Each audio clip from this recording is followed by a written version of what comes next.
and I will do everything within my power to defend my family's honor.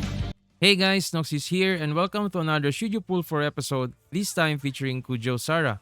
Lightning will definitely strike twice in the upcoming first half of 2.1 banners because Kujou Sara will also be making her debut as the newest playable bow-wielding 4-star electro unit.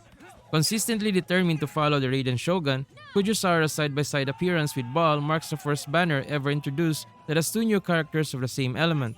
This should still make sense considering Inazuma is the nation ruled by the Electro Archon, and the new Electro duo belonging to the highest ranks of the Shogunate force is a welcome roster. As Sara officially joins the short list of 4-star Electro units, you might be wondering if it's worth a shot getting multiple copies of her once Baal already comes home to you, or probably invest your Primogems and resources on other things instead. So here's a quick analysis of Kujou Sara's overall value as the newest 4-star banner unit, laying out her gameplay, skill set, and role viability. Being the adopted member of the Kujou clan and a leading figure of the Tenryou Commission, Sara constantly tries to prove her worth to the people of Inazuma and the Raiden Shogun. As she embodies the beliefs and ideals of Baal, Sara's reserved personality is uncannily similar to that of the Electro Archon. She stands tall with pride and speaks with great authority, embodying a lot of confidence which could be a result of the experiences she gained in combat.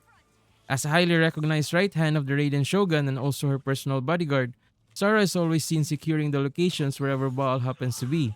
She wears a combat-ready robe with a more complex tapestry, completed by a red raven mask and a big yellow ribbon holding her vision.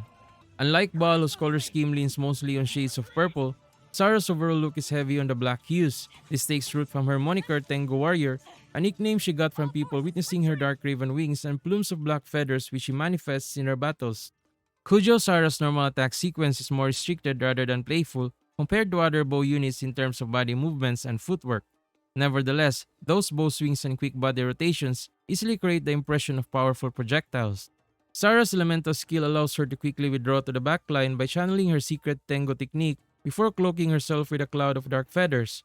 A unique component of her kit will then emerge, particularly a short-time lightning strike which detonates at her original location, dealing AoE electro damage. Whichever character is active on the field when the lightning strike detonates will receive a buff for a fixed duration. A charge attack while Sara is cloaked with feathers will also create this lightning strike at the target location, having the same properties as that of her elemental skill. The dark feather cloak's remaining duration will then be used up upon a successful charge attack release. Sara's elemental burst brings out a salvo of even more lightning strikes after she opens her pitch black raven wings in full display. The lightning strikes will have original count of 4 detonations, which will then spread outwards in quick successions. The lightning strikes created this way will behave in the same manner as those coming from her charge attack and elemental skill. It is easy to figure out that Kujou Sara's array of abilities is designed for team play. While she offers additional source of electro damage output, she also grants her team easy access to buffs by utilizing any of her 3 skills. You can swap one team member to receive the buff after releasing her charge attack while under the effect of the cloaking feathers or just right after activating her elemental skill. More units can be swapped between short intervals during her elemental burst as it triggers in succession and has longer duration. The biggest source of Sara's damage output is from the lightning strikes she generates, and judging from the demo it might lack some degree of accuracy. Except for a charge attack lightning strike, the bolts that can be generated by her E and Q target the ground before damaging nearby enemies as opposed to seeking them. Because of this, Kujou Sara may not be a reliable source of outright damage for your team. However, she might compensate that problem with her buff potential with minimal requirement for active field gameplay. While being on the field for a second or so, you can already optimize her usefulness in the team. Sara's gameplay is designed for multiple instances of unit swapping which may not be everyone's cup of tea. Her charge attack and elemental skill buffs may only cater one unit which might be a letdown for some people. However, if you are planning to pull for Raiden Shogun, the full burst team cycle gameplay should come naturally for you or you have to get used to it at the very least. That way, Kujou Sara's skill set might not be as cumbersome as first thought. The power of Sara's buffing ability still needs to be tested out before we can close arguments.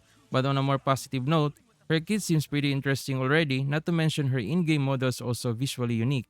If you are planning to pull for Raiden Shogun, then getting Kujou Sara on the side should be a welcome surprise. However, I will not advise to pull for more copies of her once you already get your desired copies of Raiden Shogun unless you have already set your mind to build and include her in your main team. Thank you all for watching this Should You Pull For episode featuring Kujou Sara. If you find this video helpful and interesting, please show your support by liking this video and subscribing to my channel. See you next time. All forces, retreat!